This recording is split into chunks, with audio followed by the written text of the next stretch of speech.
Hello everyone and welcome to another game I played on PTCGO. For this match I'm going to be trying out a Trevenant Gengar deck.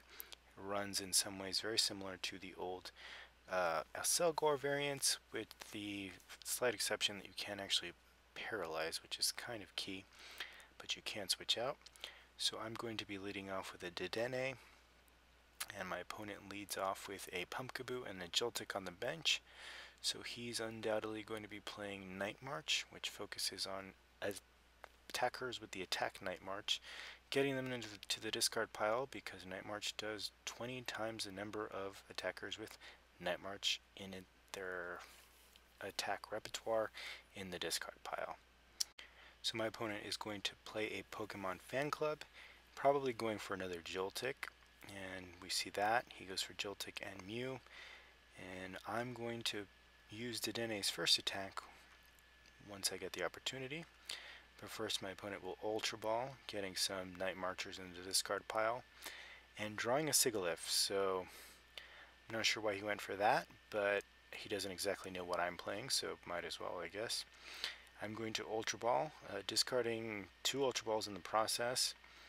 Figure that's probably the best bet here, since I might end up Junipering. I don't know. And here I'm going to go for a Gengar, get that into play, and look at my opponent's discard pile, and he already has 2 Joltiks in the discard pile. I will attach that Psychic Energy onto Dedenne, and here just use its first attack, Entrainment, to withdraw or to get 2 basics from my deck and put them on my bench. So I'm going to go for a Phantump and a Gengar.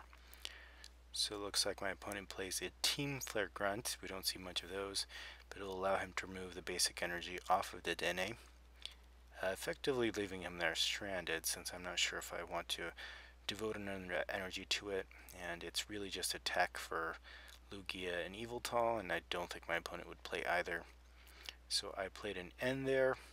I did get another Phantump, but unfortunately no way to evolve into Trevenant yet. But I will play down a DCE onto Gengar and just end my turn. So this does unfortunately give my opponent to get the opportunity to get more Night Marchers into the discard pile, and he's going to do that with a Battle Compressor, which allows him to get 3 cards from his deck and discard them, and those 3 cards should be Pokemon with the Night March attack. So here we're waiting for those Pokemon to come out. We haven't seen any Lampents yet hit the discard pile, and those are usually the ones you want to go for, especially with Battle Compressor. So we see 2 Lampents and a Pumpkaboo hit the discard for a total of, I think, 5 Night Marchers thus far. My opponent's going to play down a Litwick, and attach a Psychic onto Mew, and then play a Professor Sycamore. So it'll be interesting if he's going to try to pull an attack off this turn, if he has some way of switching. And he has a Dimension Valley, but it looks like he doesn't. So I will get to here attach a Psychic Energy onto Gengar, and then play a Colress for 9. And off of this Colress I get another Gengar, which I'll bench, and 2 Trevenants, so I can use those to evolve my Phantumps. And I still am kind of stuck in the active, so I'll just have to end my turn, since I didn't draw into a Floatstone, which you sort of have to play, but my opponent fixes that problem for me and plays an Escape Rope. So I'm going to send up Trevenant. I don't think losing it will be all that bad, because I do still have one on the bench, and it does leave this Mew that he's sending up to knock it out quite vulnerable for the return knockout. So he attaches 2 energies. He's going to Night March for 120 and get the knockout. I'm going to send up a fully powered Gengar into the active spot. I will play down a Veerbank City Gym and put down a Toxicroak EX, and then play a Mystery Energy onto my bench Gengar EX. Then I'm going to attack with Dark Hoarder, which does 60 damage plus poison, and then forces you to switch your active. So I'm going to switch into Trevenant, and my opponent gets knocked out due to weakness, and I get 2 prizes, and now I'm in the lead.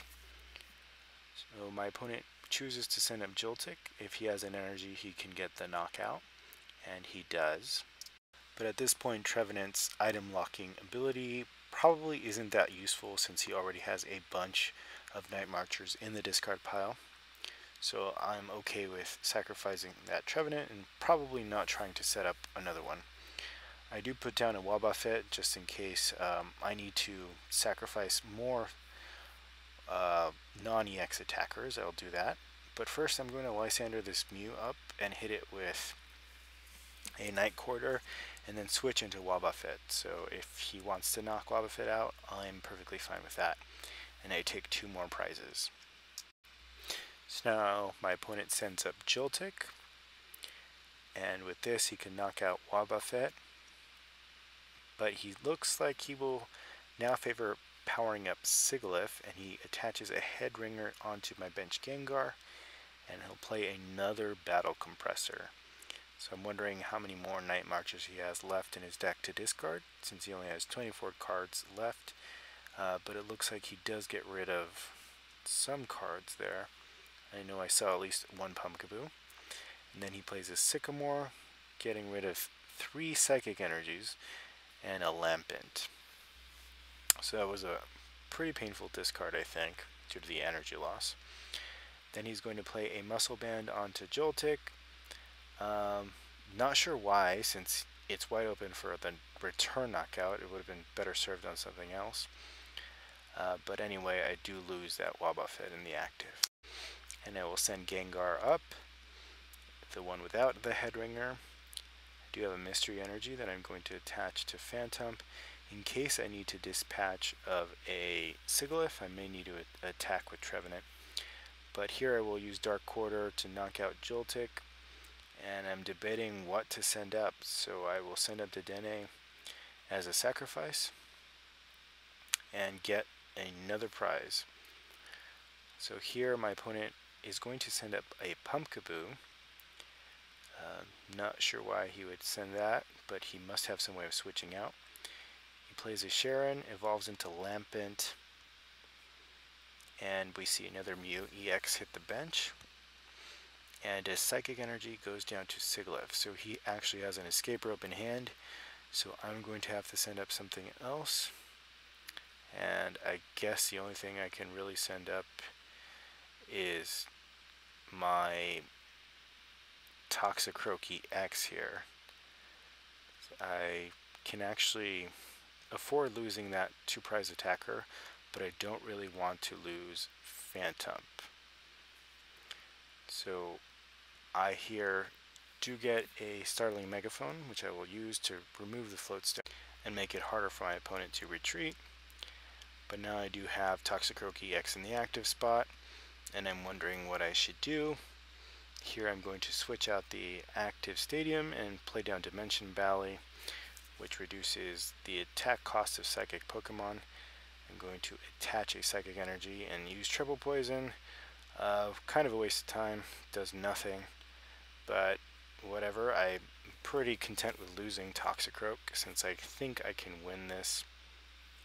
So now my opponent is going to play an N, bringing me down to 1 card. Fortunately for me, it's a Chorus, and he's going to try to play a Roller Skate, and it comes up another fails. But he will play down a Hard Charm and then knock out my Toxicroaky X, tying it up on prizes.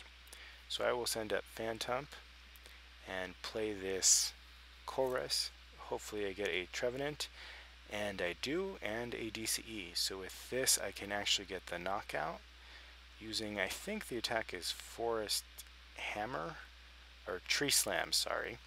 And I hit for weakness and the knockout, and that's the end of this game. Thank you guys for watching. This match was actually part of a tournament. Since tournament testing has been up this weekend, I decided to take advantage. Unfortunately, I did lose the next match and ended up placing 4th overall.